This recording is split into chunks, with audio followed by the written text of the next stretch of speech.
Tanggaku kan ganteng nang 10 luwih ya gak payu-payu.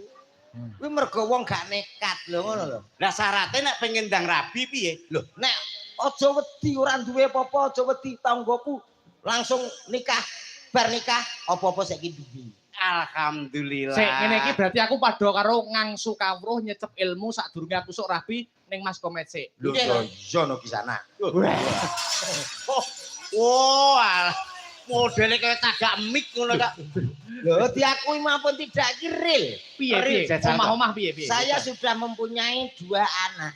2 anak, cewek Iya. cowok cewek, cewek cowok cowok. Aku seneng cewek-cewek. Lho. Anake 2 cewek semua. Nggih. Nih. Cewek-cewek.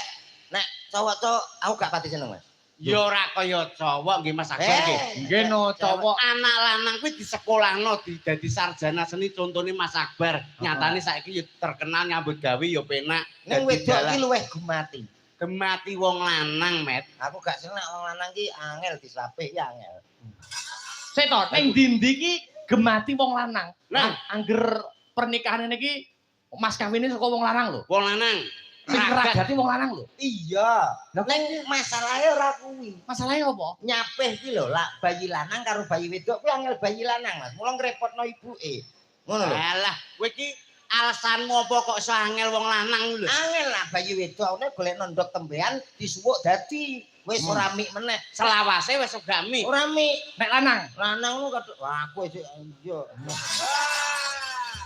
Kowe hati-hati untumu entek lho jajake kakean. Hah? Kakean ngombe kuwi mau kok. Ora tak kek gula kok. Ngene iki kan namanya pornografi to. Pornografi. Iki awake dhewe bareng nglakoni poso sesasi. Nah, Sampeyan minal aidin wal faidin karo kula. Walah. Piye iki? lho, maksude Lho kene ya nek bodo to, Mas. Lho. kowe tak kekrek cangkemmu lho engko. Lah kuwi takon kok. Oh, bodoh iki angger menganut agama Islam, berarti yo duwe lebaran kabeh. Duwe bodoh ora ngoten nggih Mas Akbar nggih. Contone Cak Yon, kali kula. Nah, upamane aku sing nom, Mas Akbar ki cara meneh dadi bapakku. Heeh.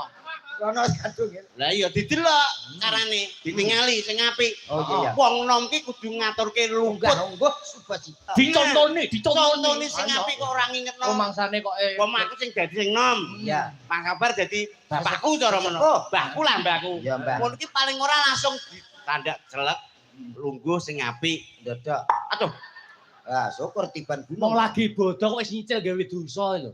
maringi contoh soalnya komet iki diedeli ra kaprah to. Lah kowe wis ngatung wit mau kan ora mbok salami kan malu. Alah ngono gelo layak gak payu rabi. Olah gek cara ditungno moh nesu. Aja ngono lah aku yang Lah aku lho mboten kok njunjung awak kula piyambak. Piye. Kula tak tung-tungno ngeten iki langsung jenengan mboten ate ta? Maksudnya piye? Ngetungne apa ki? Alah wis ora usah. Lho, upamane contone ngene lho. Upamane contone. Nuwun sewu Mbah Akbar.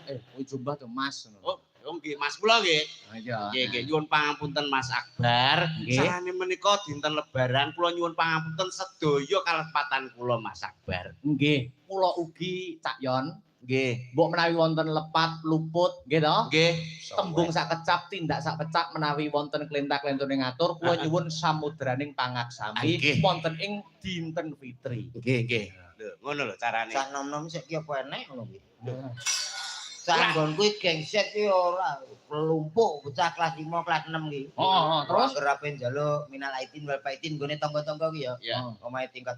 Kancane disetop. Aja nang kono. Nyapa? Alah, kuwi iki song ngono iki. Maksude jong iki piye? maksudnya jenenge apa? Sing diarep-arep apa aku ngono. Layak anakku budal kok sak wis diruyah ngene iki. Jajal to iso. Lho. Tanganmu reget kuwi mbok dirapi. Walah. Nah, karo Wong dagelan kondang ora tidak menjaga kebersihan ya. nah, Pun bersih iki. Iya. Napa-napa didal lek. Lah iya. lho. Sing apik. Patrape iki Sikilmu lho. lho, kelakuane iki lho, tata krama wong Jawa ki beda karo wong Barat padha beda karo wong Arab. Adape iki lho adabmu Jawa Timur iki lho, kejawenmu iki dienggo. Lah iya aku ya kaya awakmu to, Mas. Ndi ora padha. Lho. Jawa digawa, Arab digarap, Barat diruwat. Lho. Ngerti ora tembung kuwi? Aku tau nggarap Arab ya kasus ya. Nuwun sewu lho Mas Akbar. Iya. Kok garap Arab di kasusno ki masalahe apa? Lah urung dadi suami istri. Oh iya. Oh, alah konoan. Urane ya, Bos.